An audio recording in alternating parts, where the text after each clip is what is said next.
সেই অধিবেশনে বাজেটের উপরে বিরোধী দলনেতা তিনি যখন আলোচনা করছিলেন, সেই আলোচনার সময় একটা করদাতা সংক্রান্ত বিষয়ে শ্যামলবাবু, আপনি আপনার বক্তব্য রাখতে চেয়েছিলেন গতকালকে ঠিক অষ্টতম শেষে, মানে 12টায়। এখন আছেন আপনি গতকালকে বিকেল বেলার কথা ইস্যু অনুসারে পরিবর্তন আপনাকে কিন্তু যেটা বলেছিলাম শ্যামলবাবু আপনাকে কোনো অসুবিধা নেই। বলুন আপনার মেইন ইস্যুটা যেটার জন্য কালকে দাঁড়িয়েছে। না, এখন নতুন যেহেতু একটা ইস্যু আছে এইটা এই সমস্ত কথা যায় এটা কেন দেবেন না কেন? আরে আপনি আমার কথাটা শুনুন না।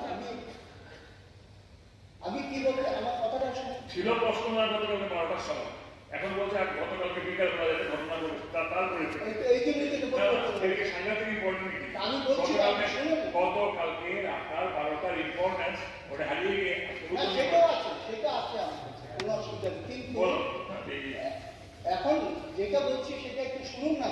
শুনুন, বলুন। উনি যখন একজন করদাতা সম্পর্কে বলছিলেন, তখন পরিষদীয় মন্ত্রী, উনি দীর্ঘদিনের সম্মানিত, উনি বুঝেন সবকিছু, কিন্তু এই বিষয়ে উত্তেজিত হয়ে উনি বললেন, এটার মধ্য দিয়ে জিতেনবাবু আপনি আপনার জাত ছিনিয়েছেন। না, সঠিক না। আমি বলছি, আপনি শুনুন। বলুন। জাত ছিনিয়েছেন সেটা পরের বিষয়, সেটা পরের বিষয়, এটা অনেক পরে উনি কথা বলছেন। বিজেপি তো দল শুনি দিতে চান না স্যার, জনতাকে শুশুনি দিতে হয় কোনো ইস্যু নেই। শুশুরি আপনার শুশুরি দেখতে শুশুরি বলবেন।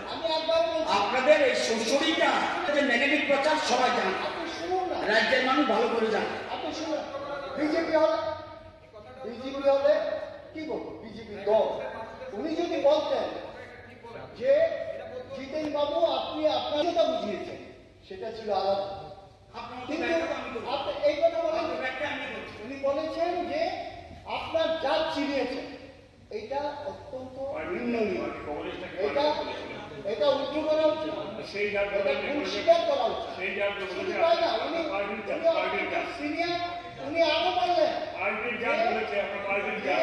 বাড়াবাড়ি করলে কি মেলা মাটি ঢুকিয়ে দেবে।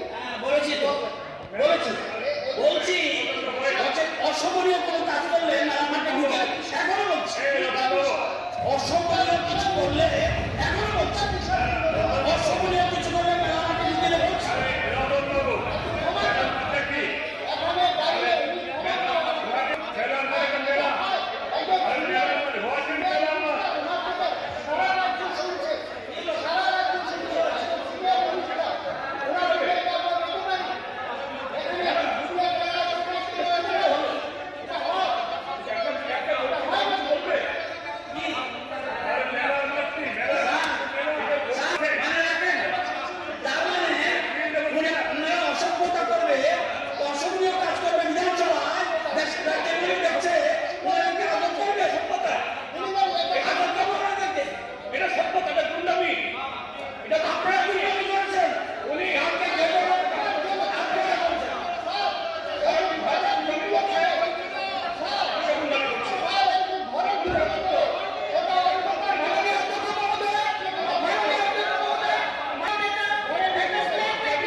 যৌক্তিকভাবে আনিত ব্যাপারে প্রবৃত্তি বিষয়বস্তু সভা প্রত্যাহার করার অনুরোধ করছি। রিজেক্টেড।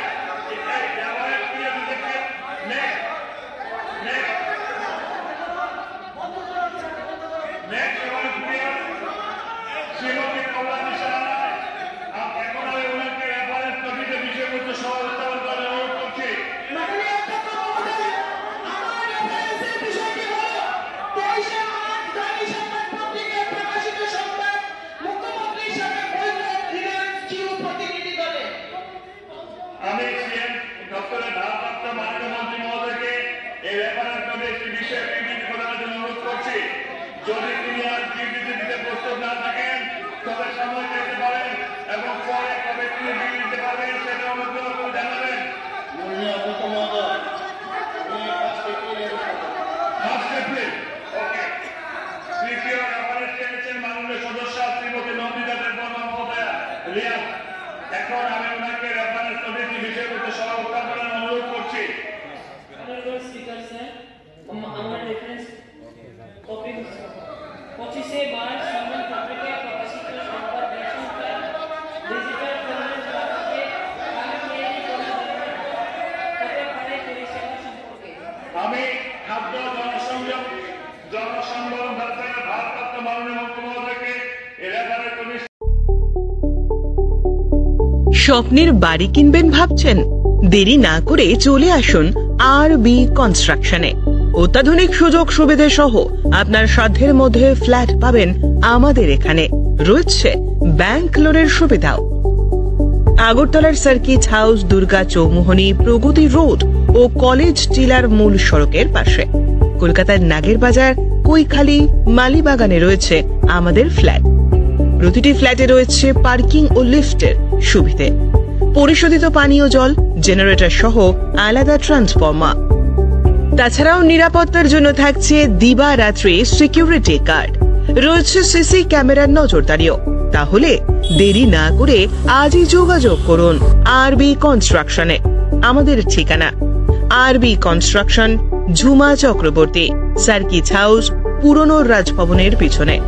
যোগাযোগ 8787495180 এবং 9436123139 এই নাম্বারে। জুড়ে থাকে বাঁধন আপনার চেয়েও আপন, জুড়ে থাকে বাঁধন